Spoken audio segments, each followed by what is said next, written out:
Welcome back to This Day in Irish History. I'm your host, Raymond Welsh.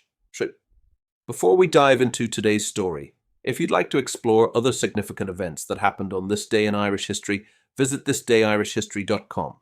The link is in the episode description. Now, let's journey back to April 27th, 1923, when Éamon de Valera issued a statement ordering anti-treaty forces to dump arms, effectively bringing an end to the Irish Civil War, a conflict that had torn the fledgling Irish Free State apart. The Irish Civil War erupted in June 1922, following the divisive Anglo-Irish Treaty, signed the previous December.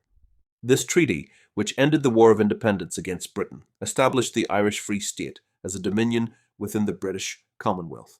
While it granted significant autonomy, it also required an oath of allegiance to the British Crown, a provision that many Irish Republicans, including de Valera, found unacceptable. The split over the treaty was stark and immediate. On one side stood the pro-treaty forces, led by Michael Collins and Arthur Griffith, who argued that the treaty was a stepping stone to full independence. On the other side were the anti-treaty forces, often called irregulars, who viewed it as a betrayal of the Irish Republic proclaimed in 1916 and fought to oppose its implementation.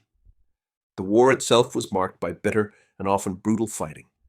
It began with the shelling of the four courts in Dublin, which had been occupied by anti-treaty forces.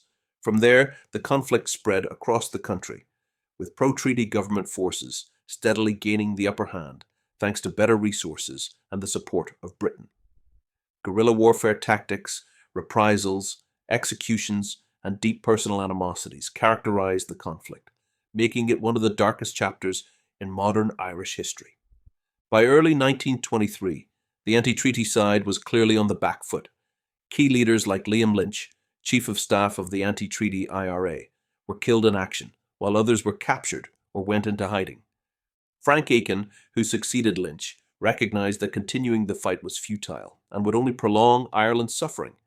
Éamon de Valera, who had remained more of a political figurehead during the conflict, now faced the reality that the anti-treaty cause could no longer sustain itself. On April 27th, 1923, de Valera issued a public statement urging anti-treaty forces to dump arms and cease all military activity. The wording was carefully chosen. Rather than an outright surrender, it suggested a dignified withdrawal, preserving the honor of the fighters while acknowledging the impossibility of victory.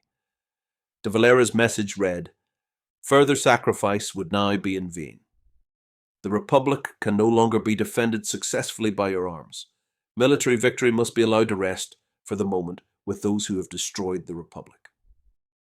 This appeal marked the effective end of the Irish Civil War. Though sporadic violence continued for a short time afterward, the anti-treaty forces largely complied, hiding or destroying their weapons, rather than formally surrendering. The government declared the war over in May 1923, and efforts to rebuild the nation could finally begin in earnest. However, the scars left by the Civil War would linger for generations. Families and communities were divided, often for life. Many veterans of the anti-treaty side faced exclusion and hardship under the new regime. Politically, the divisions of the Civil War shaped Ireland's party system. De Valera would go on to found Fianna Fáil in 1926, a party that emerged from the ranks of those who had opposed the treaty. The end of the Civil War on April 27, 1923, marked not just the conclusion of an armed conflict, but the beginning of a new, uneasy chapter in Ireland's history. It was a moment of exhaustion, reflection, and cautious hope, a time when the priority shifted from fighting to healing, though that healing would prove slow and incomplete. Thank you for joining me on this journey through Ireland's rich past. Please like and subscribe, and until next time, I'm Raymond Welsh. Slán go Foil.